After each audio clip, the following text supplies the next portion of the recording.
Good morning. My name is Colby Archie. I'm the board member for Acacia Richards. Nina Smith and Victor Cruz. Today we'll be discussing Unilever doing business in Switzerland. Their operations at two locations. One called City and the other city, Shop Pastor. So with him doing business in Switzerland, we will get more into that, but overall background of Unilever started in 1926, so second by the merger of Marjorie and so those two combined created Unilever, which is a global, basically sustainable, global consumer brand company. A markets over 190 worldwide and with 149,000 employees throughout the entire world. They're one of the most balanced when it comes to higher management of being diverse, not only from people around the world, but also from male and female as an equal balanced space. Moving on, the main purpose behind Unilever is to make sure that they are the wholesome with the world, with all of every single product that they create. Reducing the carbon print, reducing waste around the world. They were a big attribute in our most recent COP26, which dealt with the climate change and helping with the next below 1.5 degrees Celsius increase. Now I'll move on to I'll pass it on to Acacia Richards, who will talk about the finance department and doing business in Switzerland.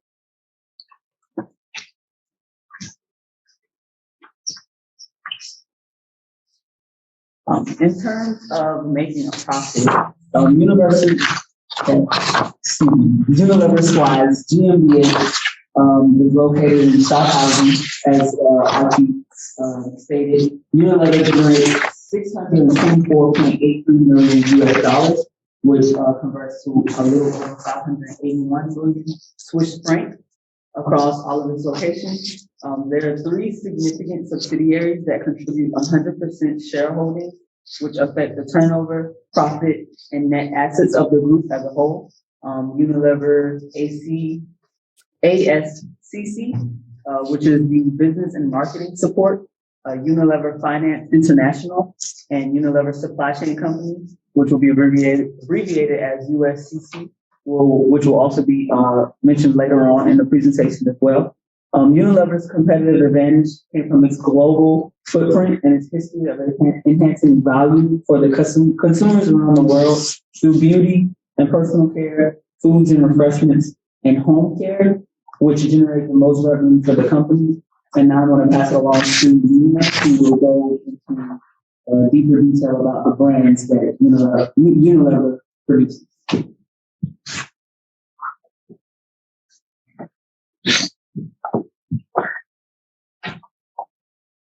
Hello, I am Nina Smith, and I am going to speak directly on the brands in which Unilever conducts in Switzerland. Unilever is truly a global business. Our three brand divisions are beauty and personal care, foods and food refreshments, and our home care.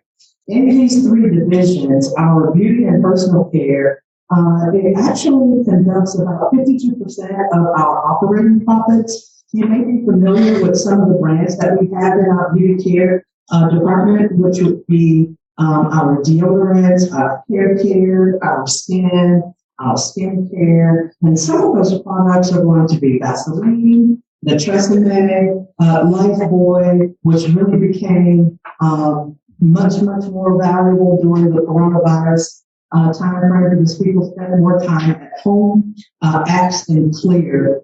Our food and refreshment division, that is about 33% of our total operating profits, and we have a reputation for a world-class force of having good food. In those food categories, believe it or not, it's ice cream. Ben & Jerry's, we have Hellmann's, we have Lipton Tea, and we have the Vegetarian Butcher. And our home care, which adds up to about 15% of our total operating profits. The home care is our division's way of making people's home a better world, and our world a better home. And some of those categories of brand products that we have are home and hygiene.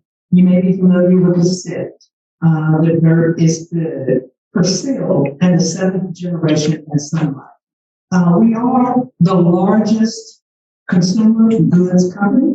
Unilever is driven by their purpose to make sustainable living commonplace. Next slide.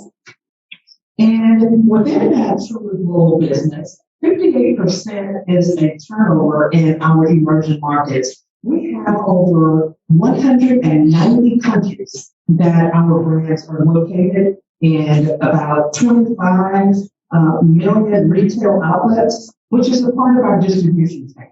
14 out of the 50 top brands are going to be Unilever brands. And we have about 2.5 billion people that actually use our products every single day.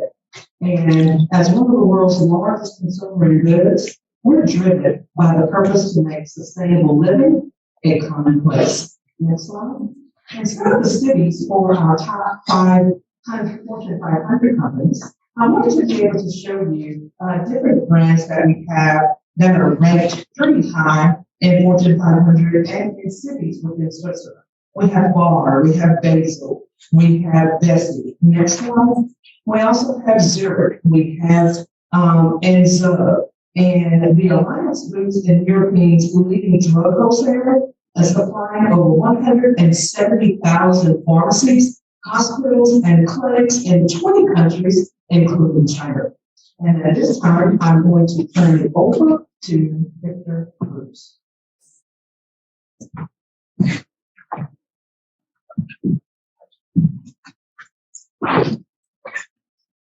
Good morning, my name is Victor Cruz, and I will be going over the manufacturing aspect of Unilever.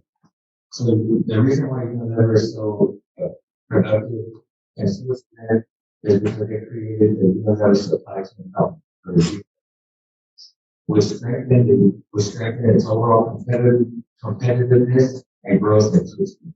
So USCC is responsible for buying raw and packaged material and coordinating the planning of production and also making sure that our product is transported to our customer in a relative time. And so Unilever is also a worldwide network with over 290 factories and over 400 warehouses. 100% renewable resources. And it's also improved manufacturing by providing sustainability in the warehouse, by harvesting rainwater and trying to spin tea leaves into green energy. And at this time, I will be my colleague Marcy.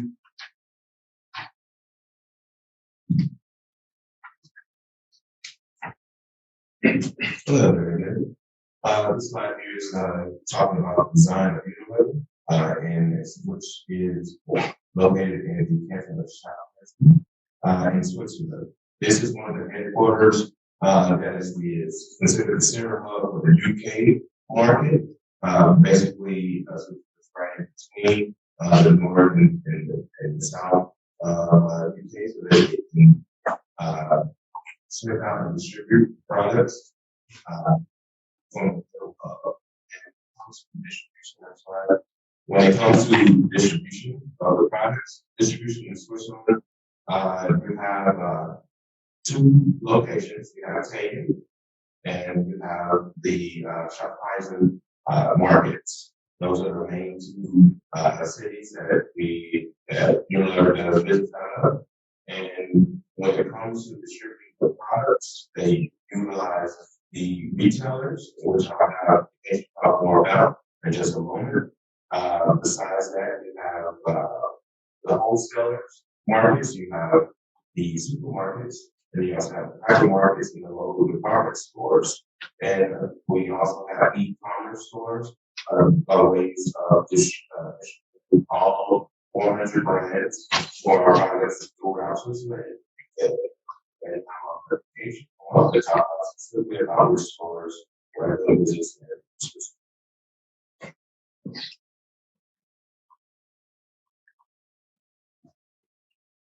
As Archie mentioned, when a product in France, we distribution bags we give to our retailers, they will be Myros, which is one of the largest chains with over 600 stores across the country. It operates as a cooperative, meaning it is democratically owned by its members. Then we have Coop, which is the second largest. And then we have Danone, which is under Myros. They are the third largest and owned by Myros. And I'm not sure, which is the bio supermarket owned by Myros as well. And they're the leading bio supermarket, which also plays a part into their sustainability because they have a supermarket that's going to show and we have some of the best products. So Bowl is also the fourth largest. It is found in more rural towns and villages throughout Germany and French speaking Switzerland. And we have Spar. Then we get over to our discount supermarket chains, like Lidl and Aldi. Aldi is also over here in the US, but in Switzerland, Aldi is the largest discount supermarket chain. They have over 200 stores. As Archie mentioned, we are tapping into the e-commerce sector, where a major shift in retail has happened, which is just in that more than a third of customers have already set up home delivery subscriptions. And this is also led Unilever to seek a more sustainable strategy through packaging and manufacturing industry, like Archie and Big Image. Now I'll pass it over to Nina, who will go more detail about. I'll pass it over to Archie, Victor, who will go more detail about Switzerland's political stance. And also, I would like to mention that Switzerland is no longer a part of the European Union, so we have a lot of borderline consumers who can't really afford to shop in Switzerland, so they will go over and shop in our neighboring countries.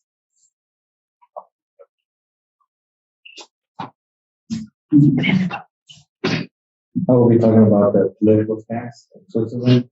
So Switzerland is a semi-direct democratic federal republic, which is a combination of direct democracy and representative government. Since 2001, the majority of its parties have came from the right wing, and so the political government is split up into three levels: the federal, the continental, and the communal. The communal involves the citizens of Switzerland, and so in total it has 7 federal concealers, 26 national governments, and over 2,000 communal councils, along with the 5.5 million voices of the people in Switzerland. And I will now pass it over to Ms. Smith to talk more about our legal system.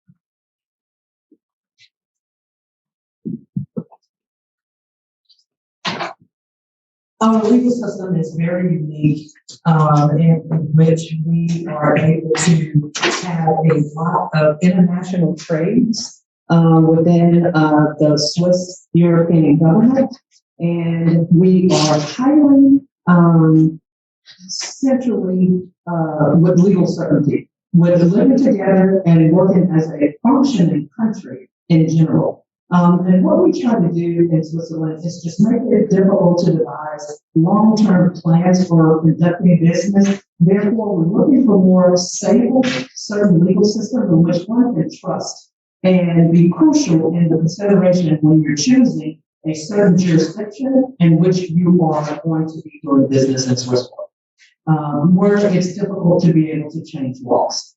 That is going to conclude our presentation today regarding Unilever. Next slide, please. We'd like to open up the floor to determine whether or not we have any questions, comments, or concerns regarding today's presentation.